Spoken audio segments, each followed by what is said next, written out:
Hello বন্ধুরা, তোমরা সবাই কেমন আছো? আর আশা করছি সবাই খুব ভালো আছো। আর আমিও মোটামুটি ভালো আছি। তা আজ তো হলো বন্ধুরা বৃহস্পতিবার, আর বৃহস্পতিবারে দেখো আমি এভাবেই আলপনা দিয়ে প্রত্যেক বৃহস্পতিবারে পুজো দিই। তো পুজো দেওয়া হয়ে গেছে, চলো আমি এখন দোকানে যাব। আর ছেলেকে স্কুলের বাবা দিতে যাবে, তো স্কুলের আমার ঝামেলাটা নেই দেওয়ার। আর চলে এসেছি বাড়িতে, এই যে দেখো একটু কচুরি সিঙ্গারা আর নিয়ে চলে এসেছি। যে দোকানে আর কি কচুরিটা পাওয়া যায়, সে দোকানে সিঙ্গারা চপও সকালবেলাতে পাওয়া যায়, আবার বিকালেও পাওয়া যায়, দুপুরবেলাই ভাজে আর কি। আর চলে এসেছি বন্ধুরা, এই যে দেখো ছেলের স্কুলেতে 12টা বেজে গেছে। আর তার মাঝখানে কি বলতো, অনেক কাজ ছিল, বাসন ফাসন মেজে ধুয়ে চলে এসেছি। আর যা মাছটা নিয়ে গিয়ে রেখে দিয়েছি, মাছটা এখনও করা হয়নি। তো ছেলেকে তো নিয়ে চলে এসেছি বন্ধুরা, আর এসে যে মাছ ভাজা বসিয়ে দিয়েছি, মাছটা ধুয়ে রেখে গেছিলাম নুন হলুদ মাখিয়ে, আর মাছটা করা হয়নি। বাদবাকি মোটামুটি অনেক কাজই সেরে নিয়ে গেছিলাম তার ফাঁকেতে। 1 ঘন্টার মধ্যে আর কি অনেকটাই কাজ আমাকে সেরে নিতে হয় ছেলে আসার আগে স্কুল থেকে, নাহলে ছেলেকে এখন অনেকটাই ছোট ছেলে, বুঝতেই পারছো।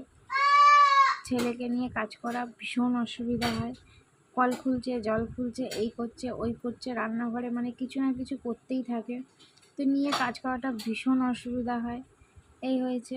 তো চলো বন্ধুরা, মাছটা করে নিয়ে ও ঘরে যাবো ছেলেকে নিয়ে।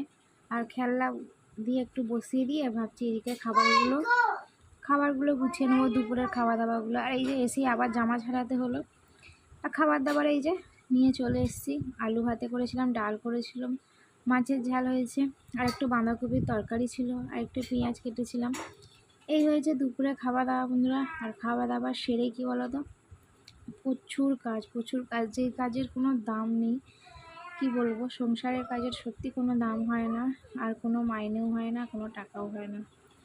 এতটাই কাজ, মানে কি বলবো, শেষও হয় না আর শেষ করাও যায় না, প্রচুর কাজ। তো ছেলে বারান্দায় অনেকক্ষণ থেকে কি করছে জানি না। আর আমি আর প্রিয়র পাপা তো শুয়ে পড়েছিলাম, দেখছিলেই শুয়েছিলাম একটু। তো এই যে ঝুল ঝাড়ু নিয়ে বারান্দাতে খোঁচাখুচি অনেকক্ষণ থেকে চলছিল। তো ফাইনালি বন্ধুরা ঘুম থেকে উঠেও পড়লাম। শুভ সন্ধ্যা সবাইকে।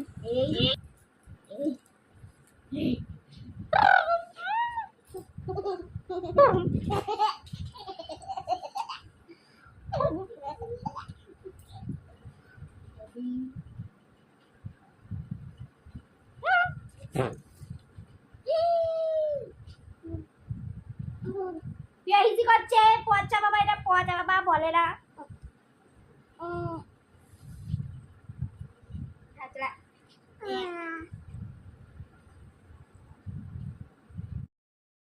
তো প্রিয় এখনও অবধি হিস করে ফেলে বিছানায়, বলে না, এত দুষ্টু। এত শেখাচ্ছি তবুও শিখছে না, মানে বলতে চায় না। তারপরে দেখো বোন এসেছিলো, প্রিয়র মাসিমণি, তো নিয়ে বেরিয়েছিলাম আমরা একটু বাইরেতে।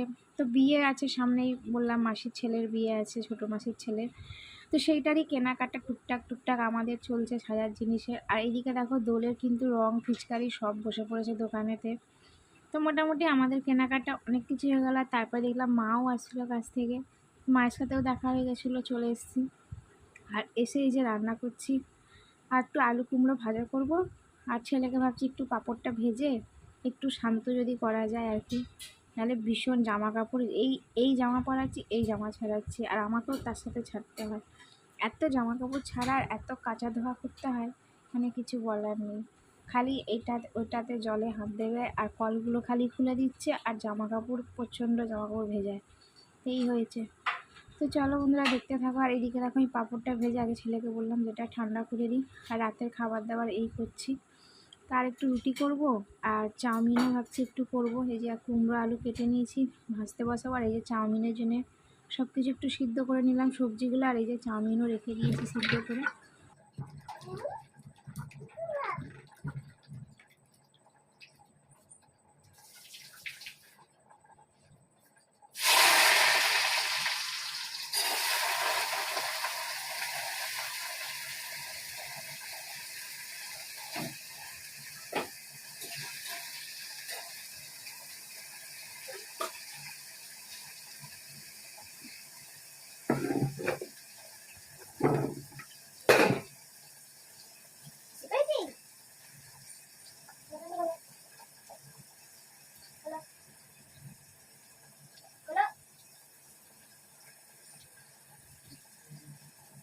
আবার সেই হিস করে দিয়েছে। এই যে দেখতে করলাম, ফ্যানটা খুলিয়ে দিলাম।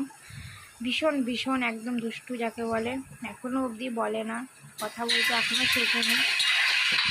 তো চলো বন্ধুরা, এখানে ব্লগটা শেষ করলাম। আগামীকাল আবার একটা নতুন ব্লগ নিয়ে তোমাদের সামনে আসছি।